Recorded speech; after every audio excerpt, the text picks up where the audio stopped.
The YouTube story is kind of weird on what came out this last week. This came out of nowhere, okay, when an announcement like this was made by YouTube. YouTube reckless to stop policing false claims on election fraud, Biden's campaign says. This is a Reuters story. The Biden campaign strongly criticizes YouTube's decision to cease policing false claims about the election fraud, deeming it reckless and warning of potential violence. YouTube announced its policy change, citing concerns about curtailing political speech while acknowledging that removing content did combat some misinformation. The platform's decision to stop removing false claims related to the 2020 election is seen as controversial and concerning. Biden's campaign spokesperson Kevin Munoz emphasizes that the policy changes does not erase the fact that Biden legitimately won the 2020 election, expressing concern about the role of social media companies in spreading lies during that period. Now, here's a part when you see a story like this. Why is YouTube doing this? Okay, let's go logical. Let's go in every way we want. First of all, YouTube's ad revenue is down 2.6, the highest drop they've ever had from the day YouTube got started. First time ever. Their ad revenue is down 2 point, right there, zoom in, TechCrunch.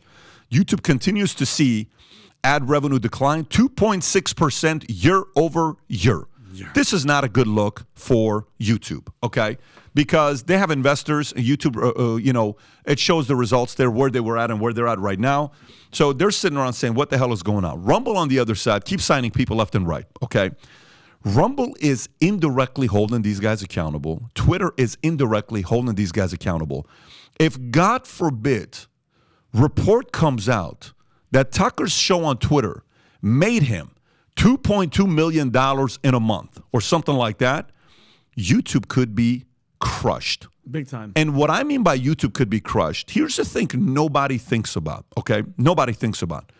Nobody realizes that the biggest thing about bullies is bullies are only bullies until somebody stands up to them. And you know what is the typical mindset of a bully? What is the typical mindset of a bully? The typical mindset of a bully is that he or she is going to have that kind of power forever. Mm-hmm. And it's the biggest lie. If you have a monopoly on social media, you feel like we're going to have a control of this forever. They had it for a few years. They don't have it anymore. If we have a monopoly on mainstream media, we can do whatever we want. Oh, yeah? See what's changing? If we have a monopoly, we can push the agenda with ESG, and our name is BlackRock, Vanguard, and State Street. Oh, really? Okay, you keep doing. I see what's happening right now. We'll cover a story with Wall Street Journal if this ESG stuff is working.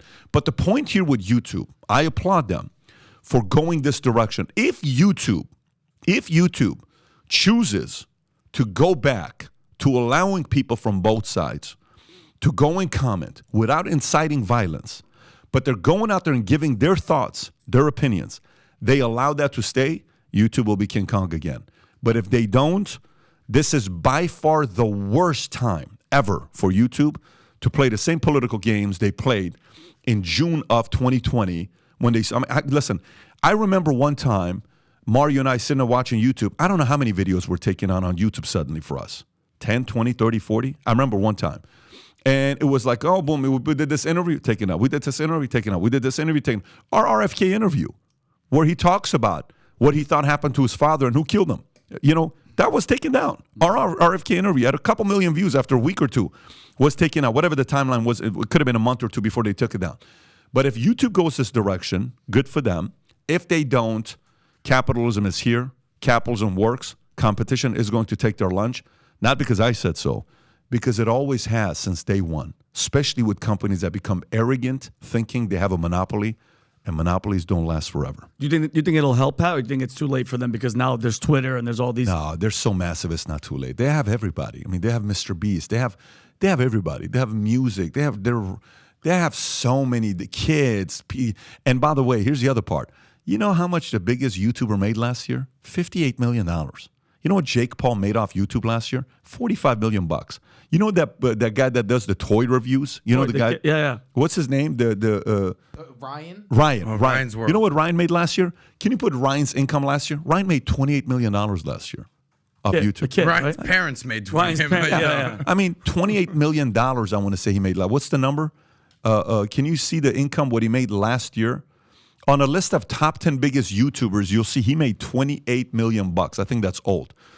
And Jake Paul made $45 million off YouTube. YouTube is still, I mean, listen, Jake Paul made $45 million. Rumble's revenue is roughly $100 million. Revenue. And one of YouTuber's talent made $45 million. That's a big difference. And Rumble has to figure out, I'm sorry, $35 million in earnings. My apologies. I was off by $7 million. No. But the point is, yeah, there you go, $35 million. So the point is, there's still King Kong. But King Kong is starting to realize, hey, man, maybe we have to allow capitalism to its part, and people got to have different opposing opinions. Tom? Well, there also is something luring in the background. It's called Section 230. And Section 230 is the safe harbor law that allows YouTube and Twitter and others to actually moderate, and they are shielded federally from liability for what happens on freedom of speech. And what they don't want, they also do not want a conservative Republican to mess with Section 230. Users and services cannot be sued, and that's what they want. Tom. They have there. And so what they're trying to do is they're trying to play nice because they don't want Section 230 to be changed. If it does change, it changes their liability. It changes what they can and can't do. It makes it that if they were to censor someone, they're actually censoring free speech and exposes them to a lot of things. They want Section 230 to say, hey, YouTube, do whatever you do.